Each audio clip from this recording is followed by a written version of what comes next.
ভাবতেই পারবেন না বন্ধুরা যে মাত্র 5 টাকা চিড়ে দিয়ে এরকম আপনি পুরো পরিবারের জন্য চুষি পিঠা বানিয়ে ফেলতে পারবেন।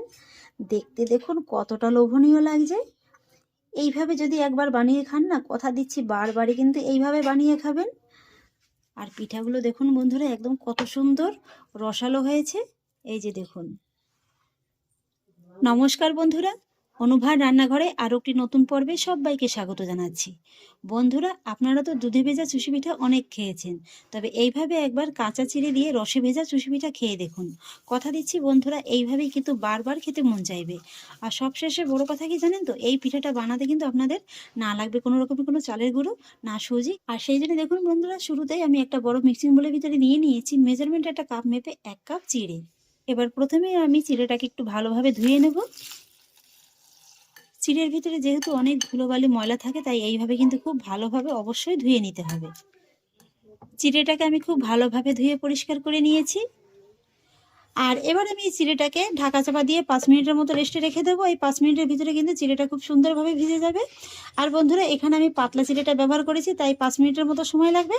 আপনারা যদি মোটা চিড়েটা ব্যবহার করেন, তার থেকে কিন্তু একটু সময়টা বেশি লাগবে।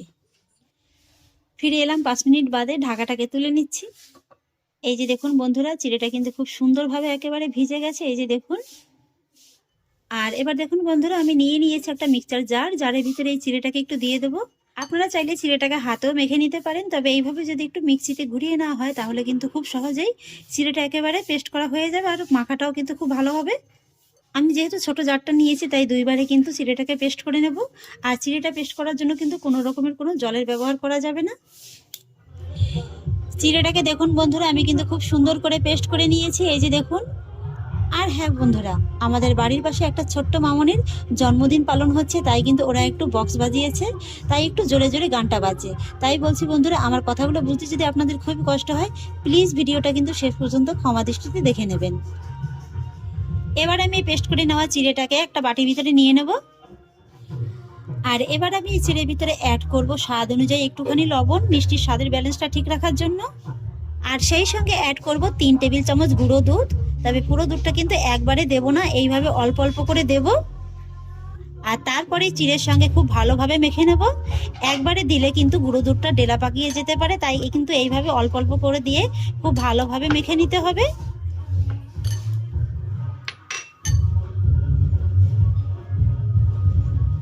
গুঁড়ো দুধটাকে আমি খুব ভালোভাবে মেখে নিয়েছি। আর এবার আমি এর ভিতরে অ্যাড করব 3 টেবিল চামচের মতো ময়দা।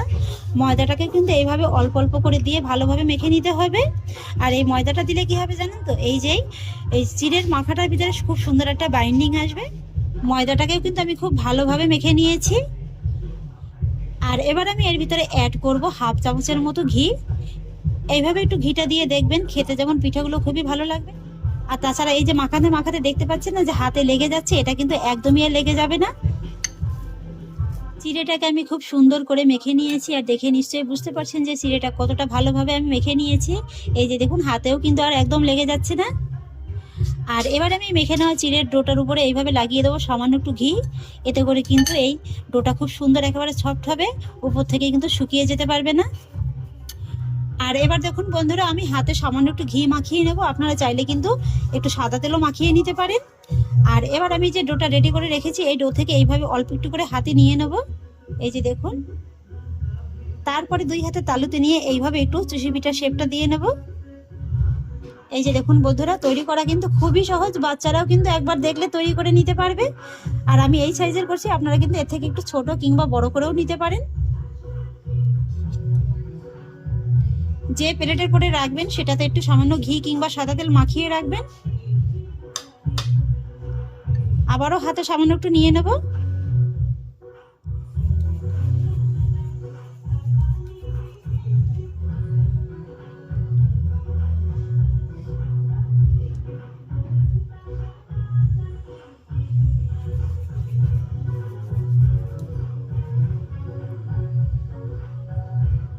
আমি সাধারণত চুষি পিঠা থেকে একটু বড় সাইজের করছি, এতে করে সময়টা একটু কম লাগবে।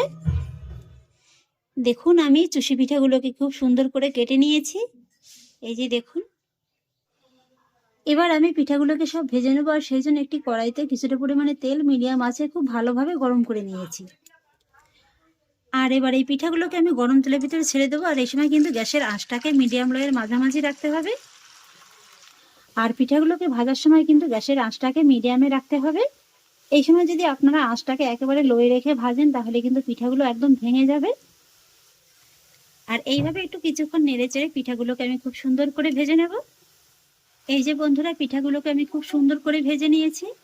এর থেকে কিন্তু আর খুব বেশি লাল করার প্রয়োজন নেই। আর এগুলো ভাজতে কিন্তু খুব বেশি সময় লাগবে না, বড় জোর 3 মিনিটের মতো কিন্তু সময় লাগবে পিঠাগুলো ভাজতে। এই যে দেখুন, এবার আমি পিঠাগুলোকে সব তুলে নিচ্ছি এক এক করে।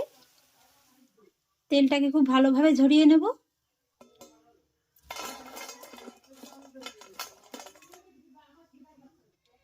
একই রকম ভাবে বাকি সব পিঠাগুলোকে ভেজে নেব। এই পিঠাগুলোকে আমি খুব সুন্দর করে ভেজে নিয়েছি, একই রকম ভাবে তুলে নেব।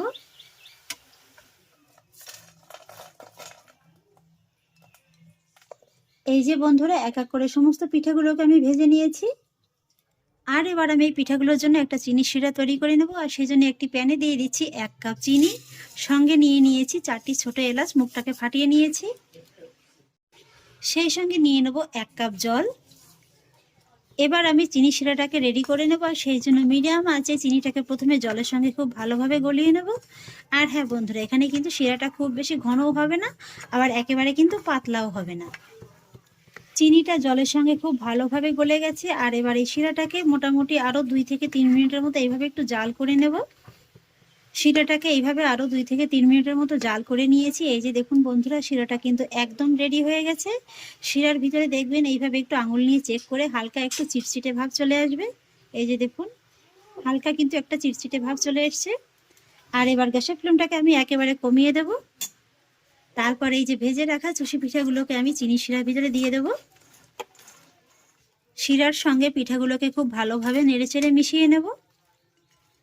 পিঠাগুলোকে দেখুন বন্ধুরা, আমি কিন্তু চিনি শিরার সঙ্গে খুব ভালোভাবে মিশিয়ে নিয়েছি। আর এইভাবে যখন ভালোভাবে মেশানো হয়ে যাবে আর শিরার ভিতরে দেখুন হালকা একটু বুজবুজানি উঠবে, তখনই কিন্তু সঙ্গে সঙ্গে গ্যাসের ফ্লেমটাকে অফ করে দিতে হবে।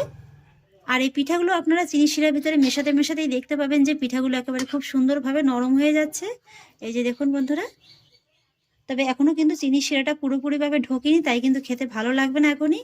তাই এইভাবে পিঠাগুলোকে চিনি শিরার ভিতরে একটু ঢেকে রেখে দিতে হবে।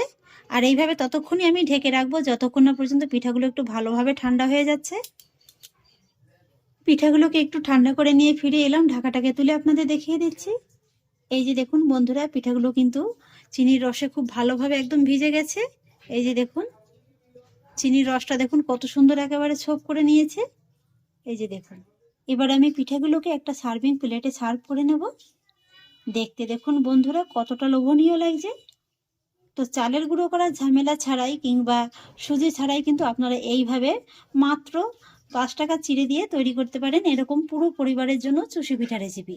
হ্যাঁ বন্ধুরা, আপনাদের তো বলাই হয়নি, এখানে কিন্তু আমি মাত্র 5 টাকা চিড়ে নিয়েছি। আর এই 5 টাকা চিড়ে দিয়ে দেখুন কতটা পরিমাণে চুষি পিঠা হয়েছে। পুরো পরিবারের জন্য কিন্তু একদম ভরপুরভাবে হয়ে যাবে। পিঠাগুলোকে আমি প্লেটে তুলে নিয়েছি। আর এবার এই পিঠাগুলোকে কিন্তু আপনারা এভাবেও খেতে পারেন, তবে আমি দেখার একটু সৌন্দর্যের জন্য উপর থেকে ছড়িয়ে দেবো সামান্য একটু পেস্তা বাদাম কুচি।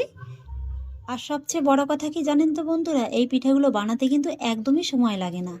হাতে যদি মাত্র 15 থেকে 20 মিনিট সময় থাকে তাহলেই কিন্তু আপনারা এই পিঠাগুলো অনায়াসে বানিয়ে ফেলতে পারবেন।